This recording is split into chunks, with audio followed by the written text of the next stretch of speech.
Can you guys kind of give us a crash course on what precious metals are and why people should look into investing?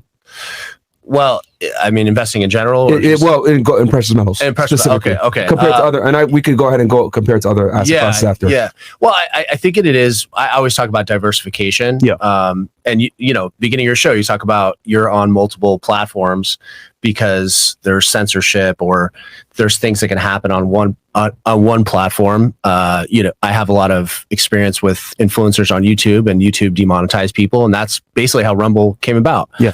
So I believe that for an investment, for an individual, it's really important to have different slices of the pie. Mm-hmm. And I'm a real estate guy too. I actually was in commercial, right? Yeah, I was in commercial real estate and residential or like more business. Commercial real estate. Yeah. I own shopping centers and apartment buildings. I meant like residential, commercial real estate, like apartment complexes. Yeah.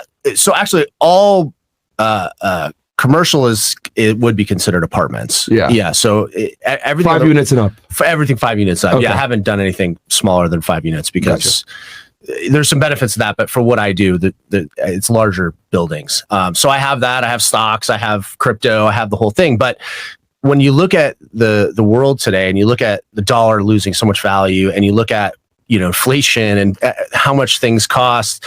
My wife was just in Vegas and she was telling me the craps tables, you couldn't even sit down at a craps table for less than $100 a bet, right? And I remember 10 years ago it was $10 a bet. Wow. So things have gotten really expensive and our buying power has really shrunk. So how do you combat that? Well, you can do quick money places to make money, and people do well there, and they've done well in crypto or sneakers or all these things. But eventually you have to take that money and get it into some place that's safe. Yeah. And you have to put it, you can't just keep going risky, because guess what?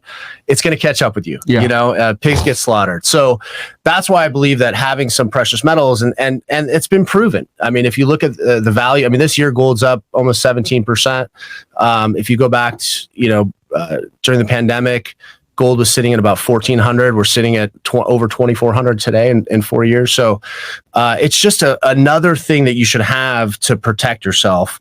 And it's private. People today, nothing's private. Like gold is a private asset. So that's another thing. We can dive into that a little bit more. What are your thoughts, Josh? Yeah, absolutely. I mean, it's one of the few asset classes where you can hold in your hand and it's tangible. It's not an intangible like a stock or a mutual fund. And to your point, you're mentioning that it's not as sexy as a lot of investments. I mean, this is pretty sexy, right? It's in your hands. And it's heavy too, by the way. Yeah. As soon as I put that in your hand. Compare this to this? Yeah. Way better. Yeah. How much is it worth, by the way? That today is about 78,000 today.